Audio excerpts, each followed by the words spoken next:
시청자 여러분 안녕하십니까? 헬로티비 뉴스입니다. 먼저 오늘의 주요 뉴스부터 보고 오시죠.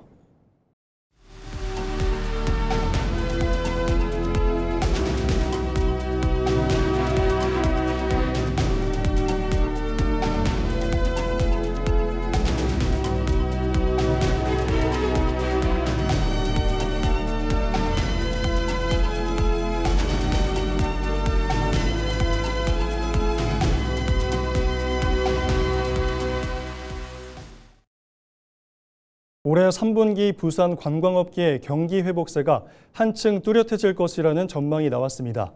그동안 침체했던 관광 경기가 외국인 관광객 유입에 힘입어 전반적으로 반등하는 모양새인데요. 특히 부산이 단순한 경유지가 아닌 최종 목적지로서의 자리 잡고 있다는 분석입니다. 차선영 기자가 보도합니다. 부산 관광업계가 올 상분기 경기 회복에 대한 기대감을 키우고 있습니다. 부산관광공사가 지역 관광업계 404곳을 대상으로 조사한 결과 3분기 매출과 수익성 등 모든 기업 경기 실사지수 BSI가 기준치인 100을 웃돌았습니다. 매출 전망은 111.4, 수익성은 109.4로 전 분기보다 각각 13.7포인트, 8.4포인트 상승했습니다. 가장 눈에 띄는 건 외국인 관광객 전망입니다. 전망지수는 128.7로 전 분기보다 20포인트 넘게 뛰었습니다. 부산관광공사는 부산이 단순히 들렀다 가는 경유지가 아닌 찾아오는 관광도시로 성장할 수 있다는 기대가 반영된 결과로 분석했습니다. 하지만 회복세에도 풀어야 할 과제는 있습니다. 관광업계의 34.9%는 인력이 부족하다고 답해 전 분기보다 인력난을 호소하는 비율이 4%포인트 오히려 늘었습니다. 관광 수요는 늘지만 현장을 뒷받침할 인력이 부족한 상황인 겁니다. 네, 업계의 가장 큰 애로사항인 인력난 해소를 위해서 지금 공사는 인재육성 아카데미, 채용 연계형 인턴십 사업 등을 추진하고 있습니다. 기업 수요를 반영해서 실무 교육부터 또 실제 취업까지 원스톱으로 지원하는 상생 프로그램인데요. 좀 현장이 원하는 준비된 우수 인재를 적기에 매칭할 수 있도록 앞으로도 지원할 예정입니다. 지난해 364만 명에 이어 올해도 역대 최단기간 100만 돌파라는 기록을 세운 부산관광. 양적 성장을 넘어 지역 경제에 활력을 불어넣는 질적 성장의 궤도에 올랐습니다. 이제는 성장의 흐름을 이어가기 위해서 인력난 등 고질적인 과제를 해결해야 할 시점입니다. 헬로티비 뉴스 차선영입니다. 지난 6월 말 개장 이후 부산 해운대와 송정 해수욕장을 찾은 피서객이 140만 명을 돌파했습니다. 해운대구에 따르면 10일 하루 동안 해운대 해수욕장에는 10만여 명, 송정 해수욕장에는 2만 9천여 명의 방문객이 다녀갔습니다. 이는 지난 일요일인 5일 하루 동안 방문한 피서객과 비교해 2배에서 3배 가까이 급증한 수치입니다. 올해 개장 이후 누적 방문객은 해운대 116만여 명, 송정 25만여 명으로 총 누적 방문객은 140만 명을 넘어섰습니다. 개혁신당 이준석 대표가 부산시장 선거에 출마했던 정의안 전 후보의 피습 자작극 혐의와 관련해 국민의힘 공작 가능성을 제기하자 박형준 전 부산시장 후보 측이 강하게 반발했습니다. 박 시장 후보 선대위 대변인을 지낸 서지현 전 부산시 의원은 13일 성명을 내고 개혁신당 일각에서 근거 없는 음모론을 유포하고 있다며 이는 자당의 공천 실패 책임을 전가하려는 구태 정치라고 비판했습니다. 서 전 시의원은 자작극 사실을 알았다면 단일화 노력을 할 필요조차 없었을 것이라며 억지 논리로 눈을 흐리는 정치 공작을 즉각 중단하라고 촉구했습니다. 제9회 전국 동시지방선거에서 경남도지사 후보 3명이 사용한 선거 비용은 모두 33억 1천여만 원으로 집계됐습니다. 후보 1인당 평균 11억 원을 지출한 셈입니다. 경남교육감 선거에 출마한 후보 4명의 선거 비용은 총 54억 4천여만 원으로 후보 1인당 평균 13억 6천여만 원을 사용해 도지사 선거보다 평균 지출액이 더 많았습니다. 경남선거관리위원회는 지난 10일 정당과 후보자의 정치자금 수입, 지출 내역과 선거 비용 회계 자료를 공개했으며 내년 1월 11일까지 선거 통계 시스템에서도 확인할 수 있다고 밝혔습니다. 또 선관위는 회계 보고서 분석을 통해 선거 비용 축소, 누락이나 불법 지출 여부를 집중 점검하고 위반 행위가 적발되면 엄중 조치할 방침입니다. 경상남도가 저출생 극복과 일생활균형 문화 확산을 위한 범사회 협의체를 출범했습니다.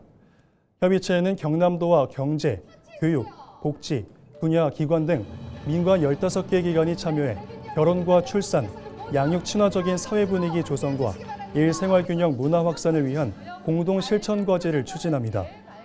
출범식은 제15회 인구의 날 기념식과 함께 창원 로봇랜드에서 열렸으며 다자녀 가족과 대학생, 협의체 관계자 등 600여 명이 참석했습니다. 이날 협의체는 공동 실천 선언문을 채택하고 기관별 실천 과제 추진과 우수 사례 공유를 통해 저출생 문제 해결에 협력하기로 했습니다. 부산조선 해양엣지 AI 데이터 센터 구축 사업이 산업통상부의 실증 시범사업 공모에 최종 선정됐습니다. 이 사업은 산업단지 입주기업이 개별적으로 구축하기 어려운 AI 연산 인프라를 공용으로 제공해 인공지능 전환을 촉진하기 위한 것입니다. 부산시는 공모 선정에 따라 내년 6월까지 183억 원을 들여 명지 녹산 국가산업단지의 그래픽 처리 장치와 국산 신경망 처리 장치 기반의 엣지 AI 데이터 센터를 구축할 계획입니다.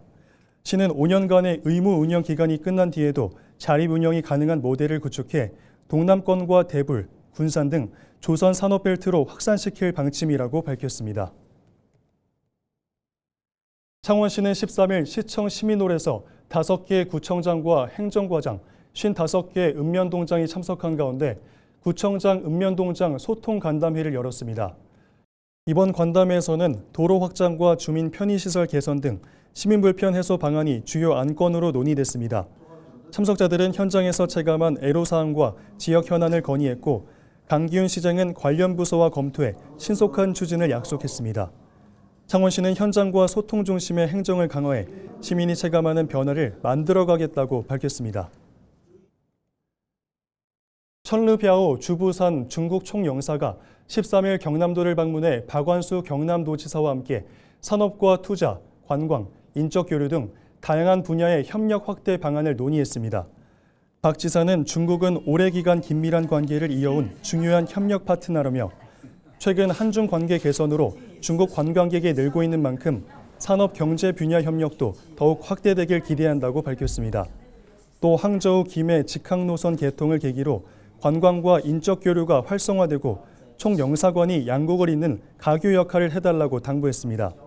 천르비아오 총영사는 경남과 중국 간 지방정부와 기업, 문화, 인적 교류가 더욱 활발해질 수 있도록 적극 지원하겠다고 말했습니다. 경남도는 현재 중국 6개 지역과 우호 교류를 이어오고 있으며 앞으로도 산업과 투자, 관광 등 다양한 분야에서 협력을 확대해 나갈 계획입니다. 부산 지역 제조업의 올 3분기 경기 전망 지수가 전분기보다 하락하며 2분기 연속 내림세를 보였습니다. 부산 상공회의소가 지역 제조업 225개 업체를 대상으로 조사한 결과 3분기 제조업 전기 전망 지수는 64포인트로 전분기 대비 6포인트 하락했습니다. 부산 상인은 중동발 리스크에 따른 원자재 수급 차질과 고환율, 고물가 등 대외적인 어려움이 지속되면서 지역 제조업이 체감하는 경기가 악화 국면을 벗어나지 못하고 있는 것으로 분석했습니다. 기업 형태별로는 수출 기업은 전분기 대비 16포인트 상승한 80으로, 내수 기업은 10포인트 하락한 61로 나타나 내수 기업이 중동 전쟁의 직간접 영향을 크게 받은 것으로 조사됐습니다. 경남경찰청이 지난달 발생한 통영 60대 여성 살인 사건과 관련해 결정적인 단서를 제공한 제보자에게 신고 포상금을 지급하기로 했습니다. 경찰은 범인 검거 등 공로자 보상 규정에 따라 최대 1억 원 이하의 보상금을 지급할 수 있다고 밝혔습니다. 이 사건은 지난달 10일 통영시 도산면의 한 주택에서 60대 여성이 살해된 채 발견된 것으로 용의자는 모자와 복면, 장갑을 착용해 신원 파악에 어려움을 겪고 있습니다. 경찰은 전담팀을 꾸려 수사를 이어가고 있지만 한 달이 넘도록 용의자를 특정하지 못한 가운데 결정적인 제보를 당부했습니다. 수도권 집중을 완화하기 위해 부산으로 이전한 공공기관들이 여전히 시중은행 중심의 자금 운용을 고수하고 있다는 지적이 나왔습니다. 부산경제정의실천 시민연합이 46개 기관을 조사한 결과 자격 요건을 공개한 이전 공공기관 9곳의 총 예치금 7조 700억 원 가운데 부산은행 예치율은 14.9%에 불과했습니다. 반면 부산시 산하기관의 지방은행 이용률은 60%를 넘겨 큰 차이를 보이는 것으로 나타났습니다. 경실련은 금리 경쟁 위주의 입찰 방식과 해외 신용평가 배점 등 지방은행의 불리한 구조를 원인으로 꼽으며 관련법 제정과 경영평가 가점 신설 등 대책 마련을 촉구했습니다. 부산시가 만 40세 이상 54세 이하 중장년층을 위한 끼인 세대 자격증 시험 윤시로 지원 사업을 본격 시행합니다. 이 사업은 은퇴 이후에 삶에 대한 불안감이 높은 4050 세대의 구직 역량을 강화하고 원활한 재취업을 지원하기 위한 것으로 미취업자 또는 사업자 등록 사실이 없는 시민 1000여 명이 대상으로 시행됩니다. 지원 대상으로 선정되면 국가기술 전문 자격시험을 비롯해 민간 자격 정보 시스템 서비스에 등록된 국가공인 자격시험, 어학시험 등의 응시료를 1인당 최대 10만 원 한도 내에서 90%까지 지원합니다. 자세한 내용은 부산 일자리 정보망을 통해 확인할 수 있습니다. 인구 감소와 고령화 등 원도심 도심 문제에 대응하는 생활권 계획 시민참여단이 13일 공식 출범했습니다. 시민참여단은 앞으로 원도심의 현안과 자원을 발굴하고 미래상을 설정하면서 시민의 목소리가 담긴 원도심 미래청사진을 그려나가게 됩니다. 특히 부족한 생활 사회 기반 시설을 직접 진단하고 취약지역 중심의 균형 있는 공급 체계를 구축하는 데 핵심 역할을 수행합니다. 한편 부산시는 오는 2040년을 목표로 중구와 동구, 영도구 등 원도심 6개 구를 대상으로 생활권 계획 수립 용역을 진행 중입니다. 얼마 전 해운기업인 흥하해운이 부산으로의 본사 이전을 결정했죠. 벌써 4번째 해운기업 이전 사례인데 부산을 중심으로 한 해양 비즈니스 벨트가 만들어지고 있습니다. 상공계에서는 이전 기업들에 대한 정부와 부산시 차원에서의 든든한 지원을 당부하고 있습니다. 보도에 박근수 기자입니다. 세계 8위이자 국내 최대 국적 선사인 HMM. 해수부 이전에 이어 대표적인 해운 기업의 부산 이전이 지난 4월 결정됐고 지금은 본사 신사옥이 어디에 자리 잡을지 그 입지에 관심이 쏠리고 있습니다. 이런 가운데 들려온 또 다른 낭보. 수도권 해운 기업인 흥하해운도 지난 7일 부산으로의 본사 이전을 발표했습니다. 지난해 12월 본사 부산 이전을 공식화한 SK해운과 H라인해운 그리고 HMM에 이은 해운기업 본사 부산 이전 4번째 사례입니다. 특히 흥하해운은 지난 1961년 부산에서 설립됐고 40년 만에 다시 부산으로 복귀하는 것이어서 의미를 더하고 있습니다. 해양산업과 관련한 행정과 사법, 기업과 금융을 집적화하는 정부와 부산시의 구상이 본격화하는 가운데 내로라 하는 기업들이 부산으로 본사 이전을 결정하면서 연관 기업들이 뒤따라 부산으로 향할 가능성도 높아졌습니다. 지역 상공계는 해운 물류 기업 이전으로 지역에 긍정적인 파급 효과가 발생할 것이라며 정부와 부산시에 적극적인 후속 지원이 필요하다고 강조했습니다. 금융, 세제, 그리고 입지 지원 확대와 정주 여건 개선 등 해양수도 부산 비전 실현을 위한 다양하고 실질적인 지원책 마련이 시급하다고 생각합니다. 해수부와 해운 기업들의 이전, 그리고 2년 뒤 옛 부산 진역에 자리 잡을 해사법원, 여기에 더해 동남권 투자공사까지 설립되면 해양수도 구상의 큰 틀이 완성되는 셈입니다. 한편 부산연구원은 지금까지 한계를 보였던 부산의 해양수도 중추 기능이 강화하고 있다며 해양수도 완성을 통해 부산 경제 르네상스가 부활하고 부산 전체의 낙수 효과로 확산할 것이라고 전망했습니다. 헬로티비 뉴스 박근수입니다. 경남의 중심부에 위치하면서도 철도와 고속도로가 없어 교통 오지로 불리는 곳이 있습니다. 바로 경남에서 인구가 가장 적은 의령군인데요. 의령군이 지역 소멸 위기를 극복하기 위해 고속도로 유치에 사활을 걸고 있습니다. 보도에 표영민 기자입니다.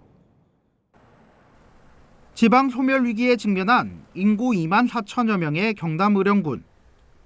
의령군 발전의 가장 큰 건립돌은 철도와 고속도로가 없는 열악한 광역교통망입니다. 주민들은 대도시를 오갈 때마다 국도를 이용해 인근 지자체로 이동한 뒤 고속도로를 이용해야 하는 불편을 수십 년째 겪고 있습니다. 의령은 경남의 중심에 있으면서도 광역교통망에서는 가장 소외된 지역입니다. 저는 이것이 단순히 의령만의 손실이 아니라 경남 전체의 손실이라고 생각합니다. 의령군이 내놓은 해법은 남북육축 고속도로 연장입니다. 정부가 추진 중인 수도권 합천 구간을 의령을 거쳐 함안 군부까지 연결하자는 구상입니다. 이를 위해 의령, 함안, 합천 등 3개구는 지난해 공동건의문을 채택하고 정부 설득에 나서고 있습니다. 주민들도 힘을 보태고 있습니다. 범국민추진위원회를 구성한 데 이어 국가도로망 종합계획 반영을 촉구하는 서명운동과 유치활동을 이어가고 있습니다. 고속도로가 개통되면 산업과 생활권의 변화가 기대되는 만큼 의령군은 민성국이 핵심 공약으로 내세우고 행정력을 집중하고 있습니다. 의령 IC가 신설되면 올해 말 준공되는 불임 일반 산업단지와 연계한 기업 유치와 투자, 또 일자리 창출에도 저는 큰 힘이 될 것이라 생각합니다. 의령의 새로운 성장축이 만들어지는 것입니다. 의령군이 고속도로 유치에 성공해 교통오지라는 오명을 벗고 지역 소멸 위기 극복의 전환점을 마련할 수 있을지 관심이 모아집니다. 헬로티비 뉴스 표영민입니다. 개통 이후 극심한 교통정체를 빚고 있는 만덕에서 센텀 도시고속화도로 일대의 소통을 원활하게 하기 위한 구조 개선 공사가 본격적으로 추진됩니다. 부산시의회 김효정 의원은 한동훈 국회의원 등과 함께 만덕 IC 현장을 찾아 지하도로 진출 차량과 지상도로 진입 차량이 X자형으로 뒤엉키는 엇갈림 구간의 구조적 결함을 해결하기 위한 대책을 논의했습니다. 김 의원은 공사를 위해 예산 21억 9천만 원이 확보됐으며 진로 변경 제한 시설 설치와 함께 남해 고속도로 진입 차로를 기존 2개에서 3개로 확대하는 공사를 진행할 예정입니다. 부산시는 현재 진행 중인 모니터링을 거쳐 오는 10월 본격적인 도로 구조 개선 공사에 들어가 올해 연말까지 완공할 계획입니다. 고용노동부가 경남 창원 국가산업단지를 대상으로 포괄 임금제 오남용에 대한 집중 감독에 착수했습니다. 이번 감독은 실제 근무 시간에 맞게 수당을 제대로 지급했는지와 근로 시간을 적정하게 관리했는지를 집중 점검합니다. 그동안 창원 산단에서는 고정 초과 근무 수당만 지급하거나 실제 근로시간 입력이 어렵다는 익명신고가 다수 접수됐습니다. 특히 일부 사업장에서는 주 52시간을 넘는 근로시간은 입력 자체가 불가능하다는 제보도 잇따랐습니다. 노동부는 앞으로도 익명 제보를 바탕으로 매달 감독 대상 지역을 선정해 점검을 이어갈 계획입니다. 경남교육청이 올해 첫 추가 경정 예산안을 본 예산보다 6,841억 원 증액한 7조 2,899억 원 규모로 편성해 도의회에 제출했습니다. 이번 추경은 권순기 교육감 취임 이후 첫 예산 편성으로 고육과 고물가로 인한 학교 현장의 부담을 덜고 권 교육감의 공약인 핵심 교육 정책을 본격 추진하는 데 의미를 뒀습니다. 주요 내용으로는 기초학력 보장과 AI 미래교육 기반 강화에 500억 여원을 투입하고 아침 간편식 제공과 늘봄 학교 운영 등 돌봄과 교육복지를 확대합니다. 또한 안전한 환경 조성을 위해 학교 신증설과 급식시설 개선 등에 예산을 집중 배정했습니다. 통영시가 올해 상반기 신속집행과 2분기 소비투자집행 평가에서 모두 경남도 1위를 차지했습니다. 지난 3월 1분기 신속집행 전국 1위에 이어 상반기 재정집행에서도 최상위 성과를 거뒀습니다. 이와 함께 경남도로부터 특별조정교부금 3억 원을 인센티브로 확보했습니다. 통영시는 부시장을 단장으로 한 추진단을 운영하며 매월 점검회의를 열고 선금 지급 확대와 행정 절차 단축 등 맞춤형 전략으로 집행률을 높였습니다. 10일 새벽 5시 40분쯤 부산 사하구 구평초등학교 앞 삼거리에서 감천화력발전소 방면으로 유턴하던 25톤 화물 차량이 옆으로 넘어지는 사고가 발생했습니다. 이 사고로 적재함에 실려있던 대형 코일이 함께 쏟아졌으며 60대 화물차 운전자가 부상을 입고 병원으로 옮겨졌으나 생명에는 지장이 없는 것으로 알려졌습니다. 경찰 조사 결과 운전자는 술을 마시지는 않는 것으로 확인됐습니다. 경찰은 차량 블랙박스와 주변 CCTV 영상 등을 토대로 정확한 사고 경위를 조사하고 있습니다. 이상으로 뉴스를 마칩니다. 시청해주신 여러분 고맙습니다.